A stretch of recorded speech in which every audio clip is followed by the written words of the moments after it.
মরে গেলে খুঁজবি লাইলা সেই দিন তো পাবি না। লাইলাকে বিয়ে করার জন্য আমার ঘর বাড়ি সবকিছুই তো আছে, আমি কি স্পেস করবো একটু বলবেন আমাকে? গাড়ি চালাতে পারো?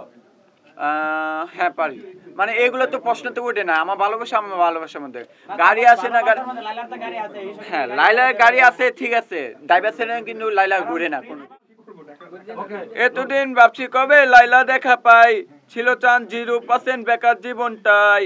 মাই লাভ ইউ আর মাই লাভ, দিও না তোমার প্রেমে এনেছি গোলাপ। ইস লাইলা আমার 100% লাভ লাভ লাভ লাভ লাভ, লাইলা আমার 100% লাভ লাভ লাভ লাভ লাভ, লাইলা আমার 100% লাভ লাভ লাভ লাভ লাভ। লাইলা টাকা নাই বলে লাইলা তুইও গেলি চলে, তুই সারাই আমার আসবে তো তাতে জ্বলে। লাইলা টাকা নাই বলে লাইলা তুইও গেলি চলে, তুই সারাই আমার আসবে তো তাতে জ্বলে। মৃত্যু আটাটা তোর দেখবো একদিন খুব, তোর দেখবো একদিন আমি আজ করবো না অসুখ। আমার মৃত্যু আটাটা তোর ডাকবে একদিন খুব, তোর দেখবো একদিন তুই ওরে কেমনে হবি তুই। বেঁচে আছি মরার মতো আমি কেন মরি না, মরে গেলে খুঁজবি লাইলা সেই দিন তো পাবি না। ভালোবাসা মিথ্যা ছিল, সবই ছিল চলো না, পাষাণ বন্ধু কোনদিনও তুই তো ক্ষমা পাবি না। পরে রবে আমার স্মৃতি কাঁদাবো তোমারে, আমি আজও তোমার খুঁজি তুমি খোঁজো কাহারে। ঘুমাছে না মন মানে না আমারটা মিটা কই, একসাথে ঘুমাবো বলে তাই তো আরে জেগে রই। বেঁচে আছি মরার মতো আমি কেন মরি না, মরে গেলে খুঁজবি লাইলা সেই দিন তো পাবি না।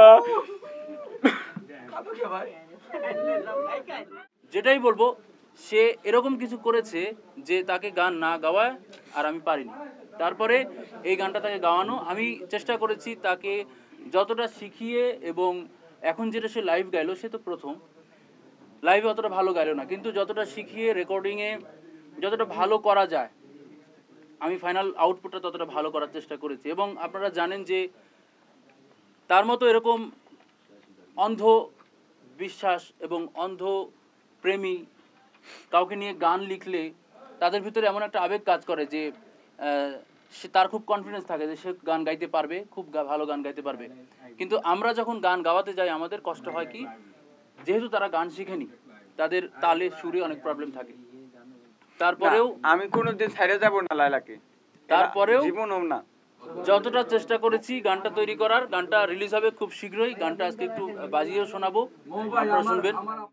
ও আমাকে বলে, প্রথমে যখন ফোন করে ও আমাকে বলে যে আমি দেখেছি যে আপনার স্টুডিওতে হিরো আলম অনেক গান করেছে, এবং আপনার স্টুডিওতে লায়লা একটা গান করেছে, যে গানটা আপনার সাথে হিন্দি একটা ডুয়েট গান। লায়লা তো গান গাইতে আমি আগে কখনো দেখিনি, তাহলে এত সুন্দর মিষ্টি কণ্ঠ কিভাবে হলো?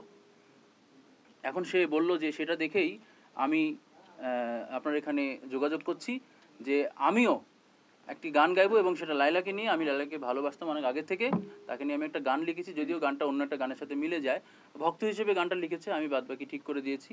সে আমার আসলে বিভিন্ন শিল্পী যাদেরকে আমি গান করিয়েছি ইতিপূর্বে, তাদের এই সমস্ত গানগুলো ভাইরাল হওয়ার কারণে সে একটা আত্মবিশ্বাস পেয়েছে যে না, সে নতুন হলেও গান না শিখলেও আমার কাছে আসলে আমি মনে হয় তাকে গান গাওয়ায় পার করতে পারবো। আমার মনে হয় সেটা হয়েছে, এবং আগেও এটা হয়েছে, আপনারা দেখেছেন।